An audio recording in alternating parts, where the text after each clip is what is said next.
Thanks for staying with your feel-good breakfast show, Espresso. Now, our next guest, Nicolette Mashile, lives and breathes finances. She's that girl, money girl. And no, super savvy. And if she's not on YouTube talking to people about their money, she's on TV doing the same thing.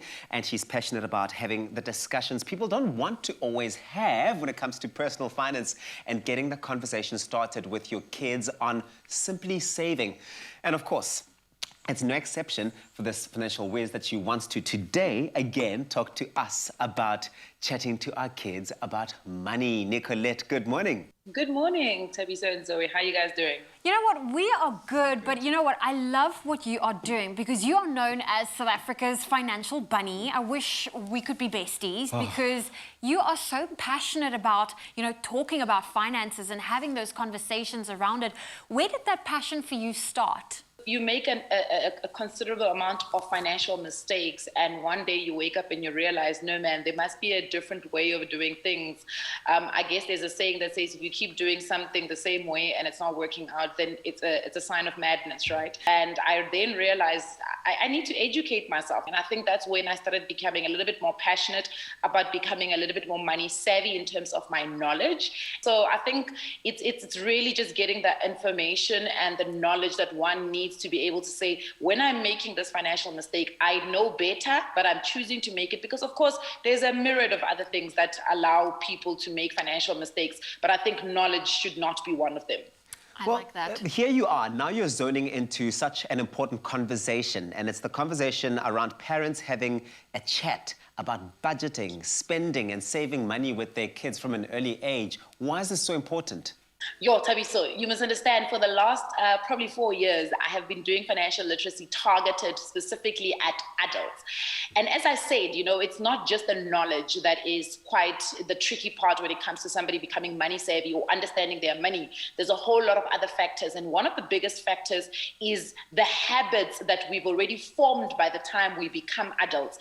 And it's not necessarily financial habits, it's life habits. So there's quite a number of things that really come into play when it comes to making financial decisions that I think if we catch it a little bit earlier on in terms of, let's see whether if we instill some knowledge from an earlier age, could we potentially then influence and impact the type of adults that we're going to be grooming in South Africa. And as I always say, it's really a long-term, it's a legacy project that I'm kind of getting into. I'm not hoping to see results in like teach a child today about budgeting and tomorrow they're going to be amazing at it. I want to see whether it's going to have some sort of impact in the future. I think it goes back to that study that was done, I think at Harvard, where they put marshmallows in a bowl and they say to the child, you can have these marshmallows now or you can have them later. So what is the impact when we delay that instant gratification? I think that's what we're trying to do with financial education right now, to say what type of adults are we going to have in South Africa if we start trying to foster or teach good habits from a younger age. And that's one of the best thing a parent can give their child is that legacy of being able to save and be savvy with their money. Now let's talk about how is the game shopping agreement for children and teenagers a great opportunity to teach these important lessons and ground rules? I don't have children. In fact, this morning I was thinking maybe I should have kids so that if I want to put this to the test. Have you already put a budget aside for having kids, Nicolette?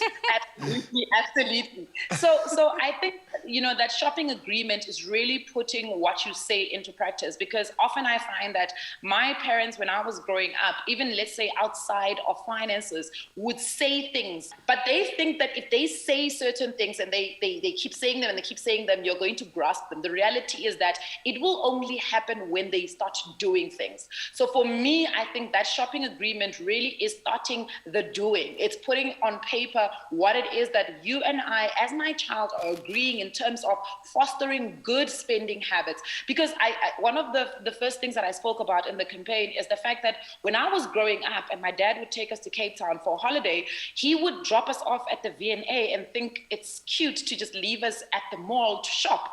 Like he thought that was entertainment for us. But what it does is that it fosters these horrible shopping habits, because I now think that retail therapy is the way in which I need to keep myself entertained. to have this shopping agreement with your child to understand that by the time we go shopping, it is not necessarily the goal. That's not what we have achieved. What we have achieved is the savings so that it enables us to go to actually go and shop. It is saying that I'm going to assist you to shop smarter. I'm going to help you look for the bargains. I'm going to help you look for the sales. I'm going to help you price check or to price compare. So all of those things, once you start getting that correct, I promise you, a child will grow up doing it. I mean, how many of us go shopping sometimes for certain products in the supermarket and you actually have to stop yourself and think, hey man, do I need a can of Pilchards? But because you grew up seeing your parents buy it all the time and you know that on those difficult evenings, it will come in handy, you buy it. So it's about doing, it's about showing. And yeah, I think that's really important. Let's get some tips from the Financial Bunny for parents who want to instill a culture of healthy habits for their children around budgeting and spending, whether shopping in-store or online. Some tips, please. Look, I think one of the biggest things is really, monkey see, monkey do. And it's a horrible saying, but it's a saying that really lands the sentiment. Children will do what you do, not what you say. And the reality is that for things like groceries and, everyday things, it is a little difficult to show your child how to save for it, but you can show them how to budget. So have the budget when you walk into that shopping mall, have it in hand and say, you see, we've allocated so much money for groceries. When you get to the teller and you realize that, or the till, and you realize that actually, you know what, we've kind of overspent here. Take away some things so your children know that you don't spend over the budget. If this is how much we have allocated, this is how much we need to be spending. And I think also it's important that when you say to your child, I'm going to give you an allowance of 100 Rand, or if you do this, I'm going to give you 100 Rand. And your child goes to the mall and wants to buy something that is worth more than 100 Rand, you need to go back and say to them, no. You need to save up. 2 months, you will be able to get this thing. You don't step in with your credit card or with your money and help them pay for certain things, because children need to understand that you've got to work towards something. And I think my last tip really would be, money shouldn't be free, because there's no way in life where money is free. They need to understand that they've got to give you something valuable for them to be able to earn this thing called money. Those household chores, like make your bed, clean up after yourself, those are all small things that they can teach them exactly what you just said. Yeah. You need to work for it in order to earn your pocket money. It doesn't grow on trees. Nicolette, you are fantastic. Thank you so much for chatting to us this morning. Thank you so much, Teresa and Zoe. It was really a pleasure. I appreciate the time that you've given me. Sure. Thank you.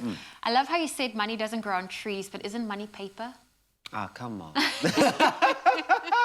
Well, man, there's a lot we can teach our children, right, when it comes to money. That's right. And teaching your children to shop around for the best deal rather than buying on impulse is an incredibly important lesson for them to learn. Now, you can download the Game Shopping Agreement now at game.co.za and teach your kids about the value of money and how saving can be fun. And remember, store opening hours are from Monday to Friday from 9 till 6, Saturday from 9 to 5, and on Sundays and public holidays from 9 till 4. So what are you waiting for? Go out there and shop responsibly. Zoe. Save first. Yes, you can go chop up the tree first, then you can get the money.